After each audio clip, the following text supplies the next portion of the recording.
أما بعد فأعوذ بالله من الشيطان الرجيم بسم الله الرحمن الرحيم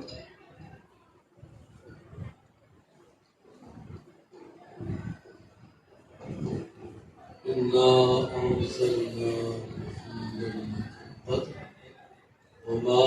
أدراك ما ليلة القدر ليلة القدر خير من ألف شهر تنزل الملائكة والروح فيها بإذن ربهم سلام هي حتى مطلع الفجر صدق الله العظيم ببركته إن الله وملائكته يصلون على النبي يا أيها الذين آمنوا صلوا عليه وسلموا تسليما ایک دفعہ ساری اونچی آواز میں پڑھ لو صلاۃ و سلام علیکم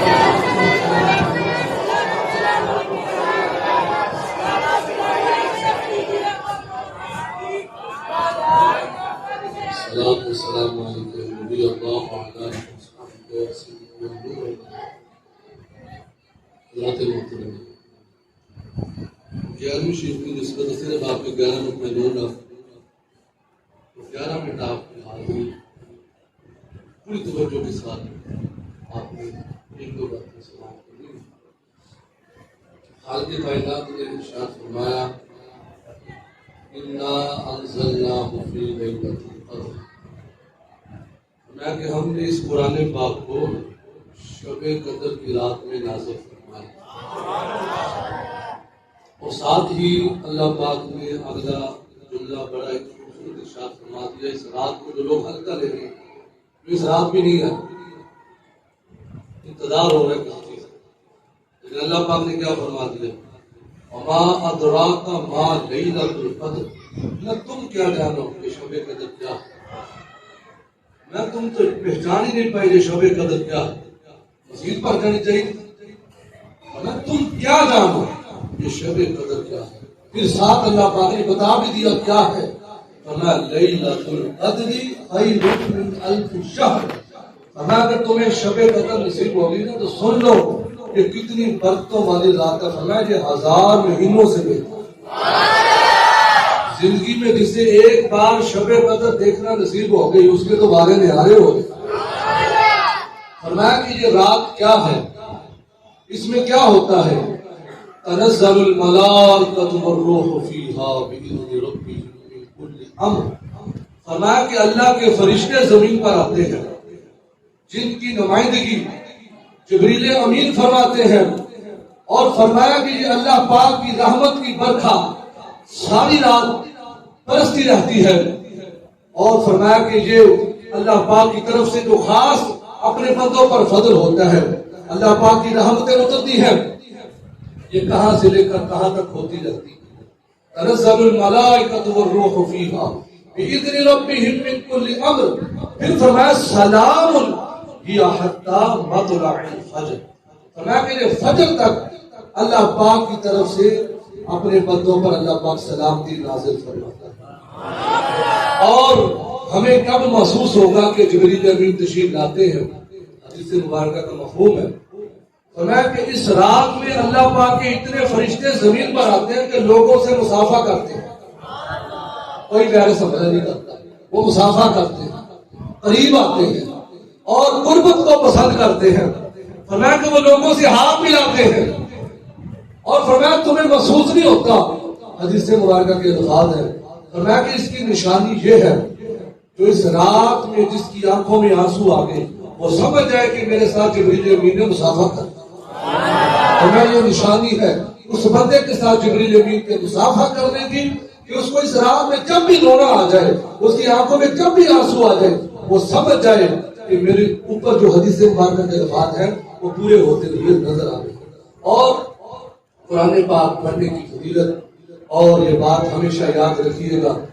ہم کم از کم قرآن اتنا تو سیکھ لیں کہ اولاد کے سامنے باپ میں دم خم ہو کہ میں بھی اپنی اولاد کے سامنے اونچی بات سے قرآن کی تلاوت کرنے کے قابل ہوں، یہ سوال چھوڑ رہا کہ میرے میں اتنا دم ہے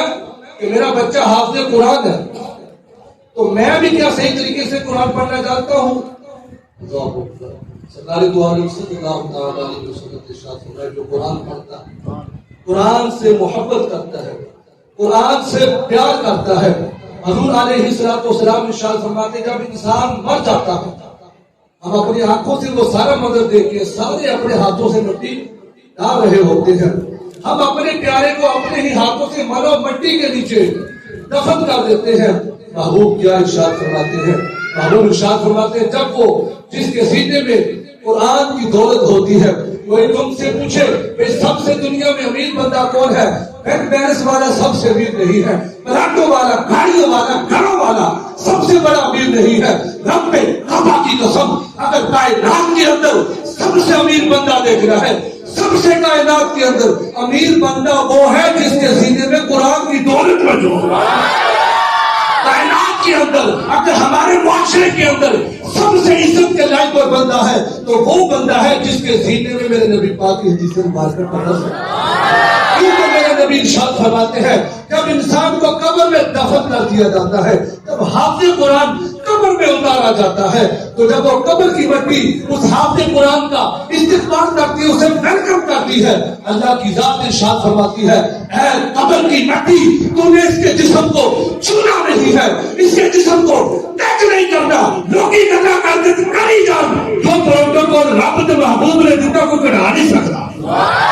محبوب پروٹوکول دے رہے ہیں کہ حافظ قرآن عالم دین کی شان کیا ہوتی ہے۔ محبوب فرماتے ہیں اللہ کریم فرماتا ہے قبر کی مٹی تو نے اس کے جسم کو چھونا نہیں ہے۔ تو آگے سے قبر کی مٹی پتہ کیا کرتی ہے؟ مالک میں اس کے جسم کو کیسے چھو سکتی ہوں جس کے سینے میں تیرا قرآن ہے؟ میں کیسے اس کے جسم کو چھو سکتی ہوں جس کے سینے میں مالک تیرا قرآن ہے؟ مالک یہ قرآن پڑھتا تھا، قرآن سے محبت کرتا تھا۔ قیامت کا دن ہوگے گا، روزہ بھی بولے گا تو قرآن بھی بولے گا، تراویح پڑھی ہوگی پھر وہ قرآن کی تلاوت بولے گی، وہ روزہ بولے گا، مالک اس کو بخش دے۔ پھر میرے بھائیوں قیامت کا دن ہوگا، آخری دو باتیں جلدی جلدی کلوز کرنا کیونکہ ٹائم لوگوں کے پاس شارٹ ہوتا ہے۔ تو میں نے بھی کہا ٹھیک ہے پھر ہم یہ فارمولہ آج آسمان کا دیکھ لیتے۔ سنیے حضور علیہ الصلوۃ والسلام کیا فرماتے ہیں جو حافظ قرآن ہوتا ہے، آج دنیا کی ڈگری وہ ٹوپی پا لیتا ہے ایسے، یہ ڈگری ہوتی ہے سب سے بڑی دنیا کی، لیکن یہ ڈگری جو ہوتی ہے جو ٹوپی پہ رہ جاتی صرف اسٹوڈنٹ کو، اس کے ماں باپ کو کچھ بھی ملتا نہیں، لیکن جو قرآن پڑھے گا یہ ایسی ڈگری ہے، اس ڈگری کا فائدہ حافظ قرآن کو بھی ہوگا تو ماپیاں بھی ہوگا۔ یہ اتنی بڑی ڈگری ہے، یہ اتنی بڑی ڈگری ہے، باپ منو بٹی کے نیچے چلا جائے دنیا کی ساری ڈگریاں بچہ لے جائے ایک ڈگری بھی فائدہ نہیں دے گی۔ قرآن بھی ڈگری ایسی ہے بچہ قرآن پڑھے گا تو باپ کی قبر ٹھنڈی ہو جائے گی، باپ کی قبر ٹھنڈی ہو جائے گی۔ کیا ہوگا کل قیامت کا دن ہوگا؟ میں نے پہلے کہا لوگ معاشرے کے اندر اس طبقے کو کہہ دیتے جو چھوٹا طبقہ ہے، یہ جملہ بول کر پیچھے ہٹانے کی کوششیں ہو رہی ہیں، لیکن محبوب کیا ارشاد فرماتے ہیں کہ کل قیامت کا دن ہوگا،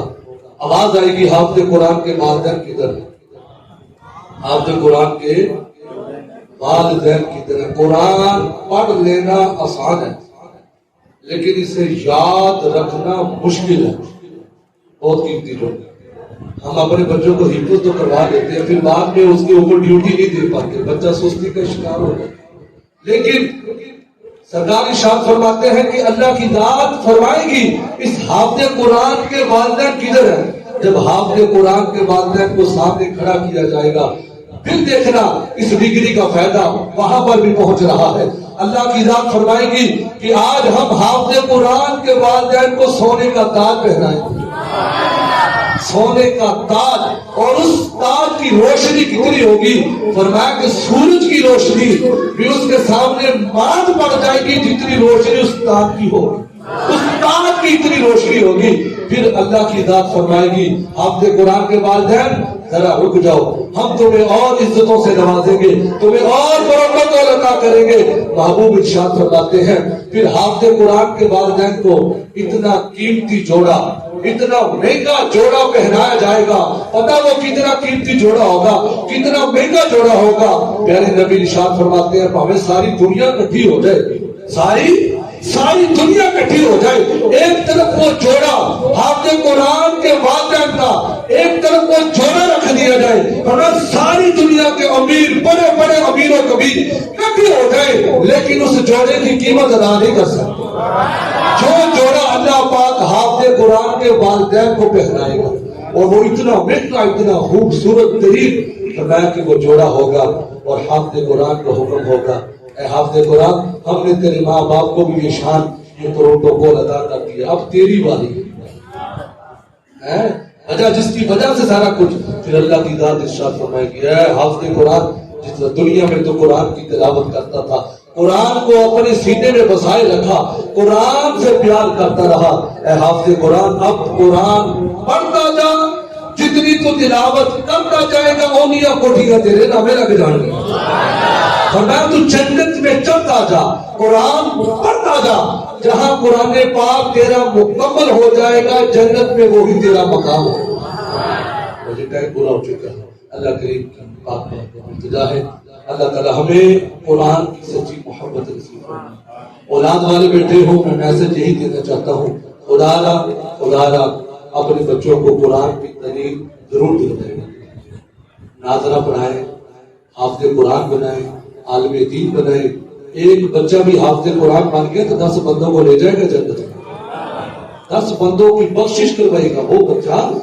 قرآن جس نے پڑھا سینے میں بسایا پھر اس پر عمل بھی کیا یہ نہیں کہ حفظ کیا داڑھی اتار دی حفظ کیا پھر یہ داڑھی بھی رکھنی پڑے گی حفظ کیا پھر امام شریف کو بھی سجانا پڑے گا حفظ کیا پھر 5 نمازیں بھی پڑھنی پڑے گی حفظ کیا تو پھر معافیاتی گل بھی بننی پڑے گی. ٹھیک ہے اللہ پاک ہمیں قرآن کی سچی محبت اور قرآن کے مطابق اللہ ہمیں زندگی گزارنے